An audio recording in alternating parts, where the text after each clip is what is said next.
And in regression, something I alluded to earlier on, a person drops from one level of functioning to a lower level of functioning because of stress. Now, I can imagine that you know that divorce is tremendously stressful. It involves loss, it involves grief, it involves sometimes depression, it involves fear about money, it involves fear about whether you're ever going to be loved again, it involves worries about your children. It's endless. And that stress forces people to drop down into a lower level of functioning, and that process is called regression. And when people regress, they do things without thinking, and they make mistakes that can hurt their children. I'd like you to take a look at this clip. In this clip, a man comes home with his son and his daughter.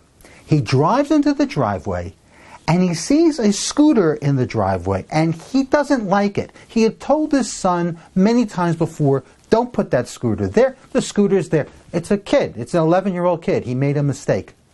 This man is triggered.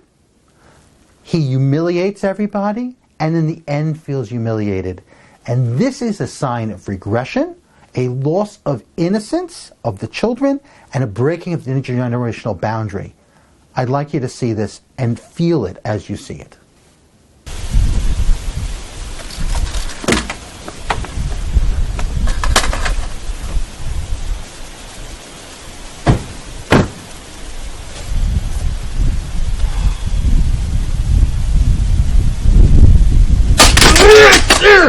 Bang!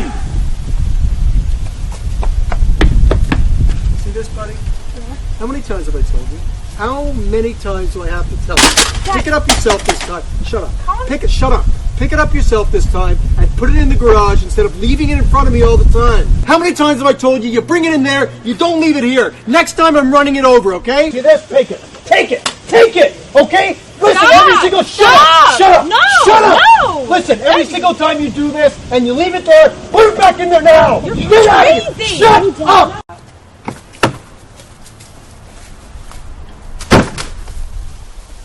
Damn it! If your mother hadn't left us, this never would have happened. Thank you for looking at that clip. He drives in and you know he's upset about something else. Being left, the lawyer, money, maybe he's depressed, maybe he's just grieving. He sees the scooter and he's triggered to outrage. He's regressed. He's not functioning like a normal parent. And he humiliates this boy. The only thing he knows how to do is to attack. And the boy tries to defend himself, Daddy, and he will not be satisfied. He wants that boy to beg for forgiveness. That boy will remember this. And then the daughter comes running out of the house.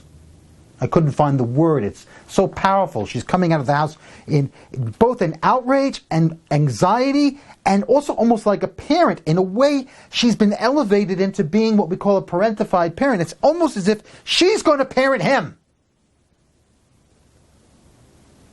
It's almost like she's going to parent him. Daddy. She comes out of the house, Daddy, what are you doing? Daddy, what are you doing? Because she knows that Daddy's out of control. She knows her brother is being damaged. She knows that Daddy is damaging himself. She doesn't know how to stop it, and it's all on her. And all he knows how to do is humiliate. And that's what he does to her. Loss of intergenerational boundary, loss of innocence, regression. He goes back to the car, he puts his head on the wheel, and he lets us know what's going on. This never would have happened if she didn't leave us.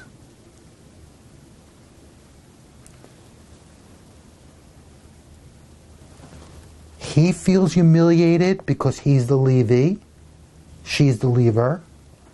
He gets triggered and he humiliates them.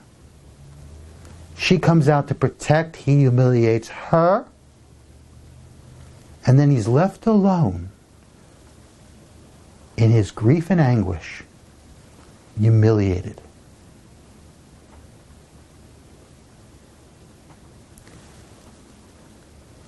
Therapy would be so useful for this man.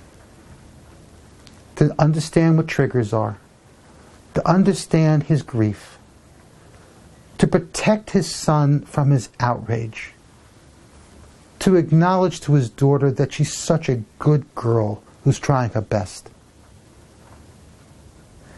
The nice thing about parenting is that we get to do this for many years, and with all the mistakes we make, we can make it right. We really can make it right. But it has to come from intelligence, and that's why it's the intelligent divorce.